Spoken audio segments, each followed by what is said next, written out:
আপনারা আয়াত শুনেছেন, ওয়াইদা বুশরা আহাদুহুম বিল উনসা যাল্লা ওয়াজহুহু মুসওয়াদ্দান ওয়া হুয়া কাযীম।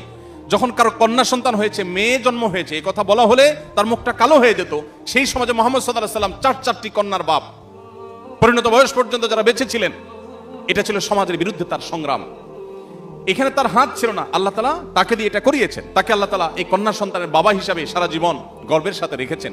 তিনি মেয়েদের মুক্তির জন্য যা কাজ করেছেন সেটা আলাদা টপিকের বিষয়। আপনারা ইতিপূর্বে অনেক কিছু শুনেছেন, আমি সেদিকে যেতে চাই না। আমি শুধু একটি কথা বলতে চাই, মুহাম্মদ সাল্লাল্লাহু আলাইহি ওয়াসাল্লাম পৃথিবীর পরিবর্তনে যে ভূমিকা রেখেছেন, বিশেষ করে তার তারুণ্যে, সেই ভূমিকা আজ শুধু নয়, পৃথিবীর ইতিহাসে কোনো তরুণ, কোনো মানুষ রাখতে পারেনি।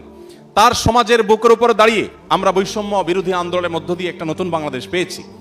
বৈষম্যের বিরুদ্ধে তিনি কি করেছেন সেটি আলাদা একটা লম্বা টপিকের বিষয়। বিদায় হজের ঐতিহাসিক ভাষণে মক্কার জাহিলি সমাজের বুকের উপর দাঁড়িয়ে তিনি বলেছিলেন, কোন আরবের উপর কোন নন আরবের কোন শ্রেষ্ঠত্ব, কোন নন আরবের উপর কোন আরাবিয়ানের কোন শ্রেষ্ঠত্ব নাই, কোন কৃষ্ণাঙ্গের উপর কোন শ্বেতাঙ্গের, কোন শ্বেতাঙ্গের উপর কোন কৃষ্ণাঙ্গের কোন শ্রেষ্ঠত্ব নাই। শুধু নীতিবাক্য দিয়ে ক্ষান্ত হন নাই, তার সবচেয়ে কাছের মানুষটি যিনি তার ডেপুটি হিসেবে মসজিদে মুয়াজ্জিনের দায়িত্ব পালন করেছেন, সে বিলাল রাদিয়াল্লাহু তাআলা আনহু, একাধারে বাহির থেকে আসা মানুষ, আরব না, অর্থাৎ মক্কার মানুষ না।